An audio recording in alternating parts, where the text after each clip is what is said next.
সাবেক স্বরাষ্ট্রমন্ত্রীর ভারত পলায়ন নিয়ে যা জানালো পুলিশ ও র্যাব। ছাত্র জনতার অভ্যুত্থানে আওয়ামী লীগের সরকারের পতনের পর দেশ ছেড়েছেন দলটির অনেক নেতাকর্মী। তাদের মধ্যে সবচেয়ে আলোচিত সাবেক স্বরাষ্ট্রমন্ত্রী আসাদুজ্জামান খান কামাল। সম্প্রতি তাকে ভারতের কলকাতার ইকো পার্কে আওয়ামী লীগের বেশ কয়েকজন নেতার সঙ্গে আড্ডা দিতে দেখা গেছে। বুধবার 2 অক্টোবর এ বিষয়ে কথা বলেছে র্যাব ও পুলিশ।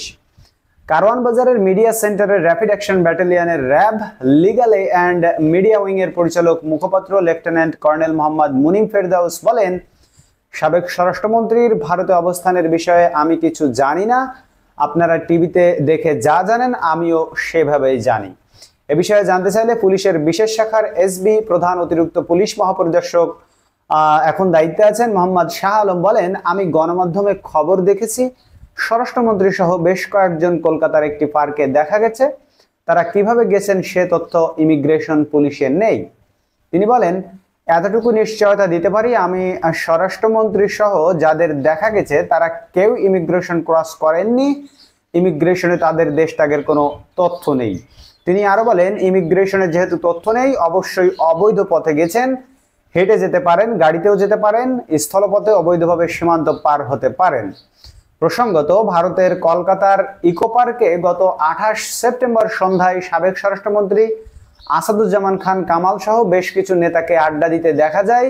এ সময় তার সঙ্গে ছিলেন সাবেক এমপি অসীম কুমার উকিল, অপু উকিল ও হাজি সেলিমের এক ছেলে সহ আওয়ামী লীগের বেশ কয়েকজন নেতা।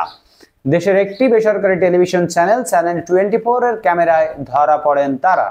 উল্লেখ্য, গত 5 আগস্ট ছাত্র জনতার অভ্যুত্থানে আওয়ামী লীগ সরকারের পতন হয়। এদিন প্রধানমন্ত্রী পদ থেকে পদত্যাগ করে ভারতে পালিয়ে যান শেখ হাসিনা। এরপর আওয়ামী লীগের বেশ কয়েকজন নেতা পালিয়ে বিদেশে যেতে পারলে অধিকাংশই গা ঢাকা দিয়েছেন এবং দেশেই আছেন।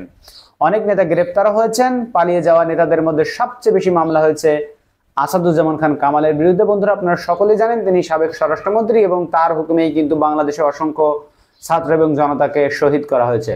ধন্যবাদ সবাইকে ভিডিওটি দেখার জন্য। প্রিয় দর্শক এবং শ্রোতা, আপনারা আপনাদের মূল্যবান মতামত কমেন্ট বক্সে জানাতে ভুলবেন না। দেখা হবে ইনশাআল্লাহ পরবর্তী ভিডিওতে অন্য কোনো খবর নিয়ে। সেই পর্যন্ত আপনারা সকলে আল্লাহর মতো ভালো থাকবেন। অবশ্যই আপনার মূল্যবান মতামত কমেন্ট বক্সে জানাবেন। আল্লাহ হাফেজ।